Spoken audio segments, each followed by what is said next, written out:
আমারে মাফ করে দাও মা, আমি ভুল করে বলাইছি মা, আমি অনেক বড় পাপ করে বলাইছি মা, ভুল করে বলাইছি মা। আপনার কবর নিয়ে যাও আমার মা, আপনার কাছে বাঁচাও মা।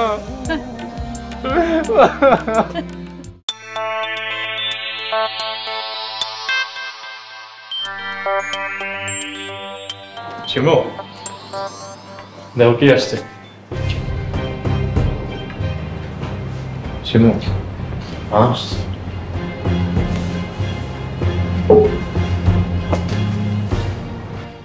তা তো দেখতেই পাচ্ছি। বৌমা কেমন আছো মা তুমি?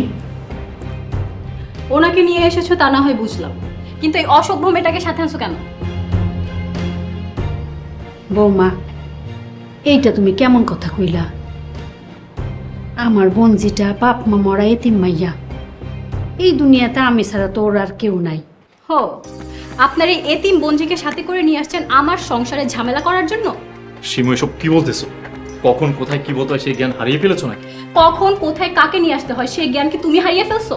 আমি আসলে আইতে চাই নাই, খালা আমারে জোর করছে তাই আইছি। আর আমি না এলে খালার দেখাশোনা কে করতো? তাহলে খালার দেখাশোনাই কইরো। অন্য কারো দেখাশোনা করার কথা চিন্তা করলে তোমার জন্য খুব খারাপ হবে।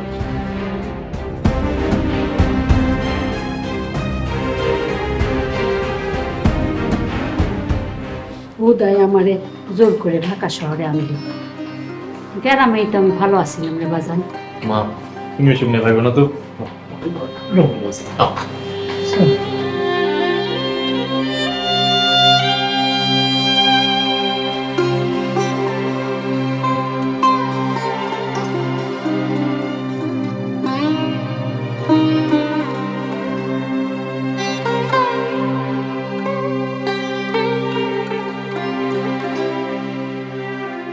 দেখছোস আমার পোলায় কেমন রাজপ্রাসাদে থাকে? খালি তোমার বাজান থাহে, লগে তোমার রাজরানী বউ থাহে। বড় লোকের মাইয়া, একটু দেমাগি। পোলাটা তো আমার কথা শুনল না। তোরে যদি বিয়া করতো তাইলে আজকে একটু আদর যত্ন পাইতো। খালা, এইসব কথা কই আমার কপালে আর কত জারু মারবা? তোমার শিক্ষিত পোলা, শহরের মেম সাহেবের বিয়ে করবো নাকি আমার মতন গ্রামের মুরুখ মাইয়ারে বিয়ে করবো? যা হইছে ভালো লেগেই হইছে। দিন শেষে তোমার পোলা ভালো তো আছে। কত যে ভালো আছে এইটা তো আমি বুঝি। আমি তোর মা নাকি? এতিম এতিম এতিম, এটা কি এতিমখানা?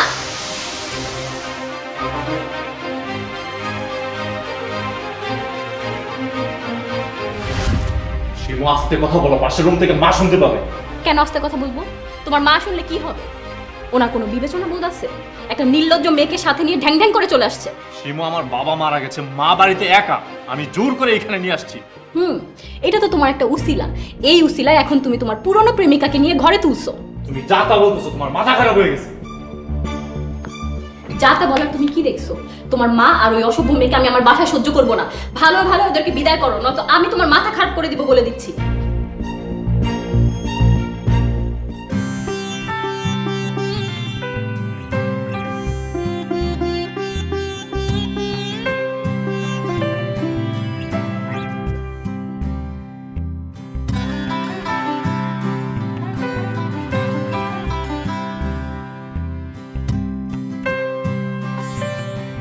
কিরে জোনাকি, এত কিছু? তুই তো পুরো খাবারের দোকান দিয়ে ফেলছি। তোমরা শহরের মানুষরা কি দিয়ে নাস্তা করে তা তো জানি না, যা পারছি তাই বানাইছি। আমরা তো গ্রামের মানুষ, সকালে কটা মরিচ ডইলে পান্তা ভাত খাইলে আমাগো হইয়া যায়। আরে ওইগুলোই তো আসল খাবার। কতদিন মায়ের হাতে মরিচ ভর্তার ভাত খাই না। কেন তোমার মেম সাহেব কি তোমার ভর্তা বানায় খাওয়ায় না? আচ্ছা, তোমার মহারানী কেন ঘুম থেকে ওঠে নাই? কই দেখি না তো। না, আমরা এখানে আইছি দেখে বৌমাও খুশি হয়েছে, তাই না রে বাজান? না মা, খুশি হইব না কেন? আর তাছাড়া আমার মা আমার কাছে থাকবো, তাদেরকে খুশি হইলো না হইলো তাতে তো আমার কিছু যায় আসে না মা। খালা, তোমার বৌমা আমারে দেখা খুশি হয় নাই। ঠিকই তো, তুমি তোমার পোলার বাড়িতে আইবা, আমি তোমার পোলার কে? মারে, আমি তো তোরে আমার পোলার সব বানাইতে চাইছিলাম, কিন্তু আমার পোলায় তো সেটা বুঝবো না। এখন ছেলেকে আবার বুঝাইতেই বুঝিয়ে আমার বাসায় এসে উঠছেন। ছেলেকে একদম বুদ্ধি শিখায় দিয়ে সাথে বউ নিয়ে আসছে। এইসব তুমি কি কইতেছো বৌমা? আমি তো নিজেই সব শুনলাম। আপনি কি কি বলছিলেন? আপনার ছেলে মনে হয় ভুলে গেছে যে ফ্ল্যাটে শয়তানের দল নিয়ে এসে বুদ্ধি পাকাচ্ছে, সে ফ্ল্যাটটা আমার বাবার দেয়া। লিমিট ক্রস করলে কিন্তু সবগুলাকে ঘাট ধাক্কা দিয়ে বাসা থেকে বের করে দিবে, মনে থাকে যেন।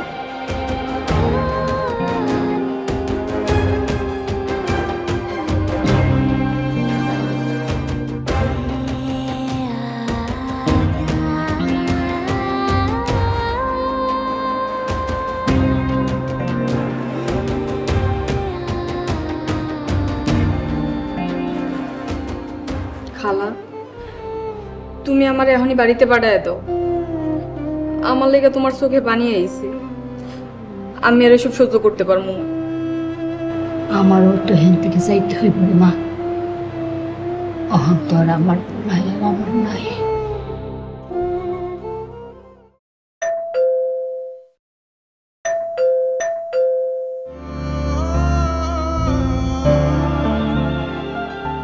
এই নেন স্যার। এই কানে শুনতে পাও না? কখন থেকে কলিং বেল বাজতেছে? আমি কি করবো? তুমি কি করবা মানে? গিয়ে দরজা খুলবা? দরজা খুলবো? আমি তো কাউরে চিনি না, জানি না কে এসে কেমনে বুঝবো? এই মেয়ে, মুখে মুখে তর্ক না করে দরজা খুলে গেস্টকে ভিতরে নিয়ে আসো, যাও।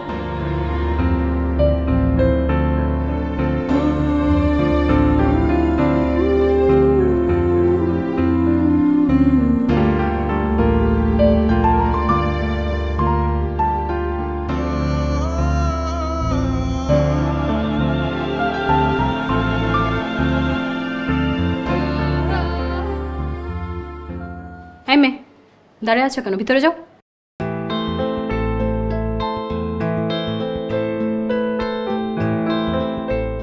কে এটা? ওই যে গ্রাম থেকে আসছে। কাজের মেয়ে? কাজের ন কাজের, আপাদ মস্তক অসভ্য জঙ্গলি একটা। আমার তো মনে হচ্ছে আপাত মস্তক। থামো, তুমি আর আমার মেজাজ খারাপ করে। রাগ করছো? তুমি কি জানো তোমাকে ডাকলে অনেক সুন্দর লাগে? বৌমা, পোলাটা কেডা? কে সেটা আপনার জানার কি দরকার? কে উনি? ওই যে ওই ইডিয়েটের মা। আচ্ছা তুমি আসো আমার সাথে, আমার কাছে আসো তো।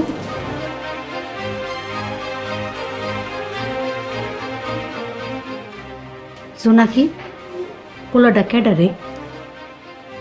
আমি তো জানি না, হয়তো ভাবির কোনো আত্মীয় হইব। শুনছি তো বৌমার কোনো ভাই বোন নেই, বৌমা একলাই। এটা কেমন আত্মীয় গো? একেবারে ঘরের মধ্যে নিয়ে দরজা লাগাই দিল। খালা, তুমি শহরের মানুষের এইসব হিসাব কিতাব বুঝবা না। আহো ঘরে আহো। লো,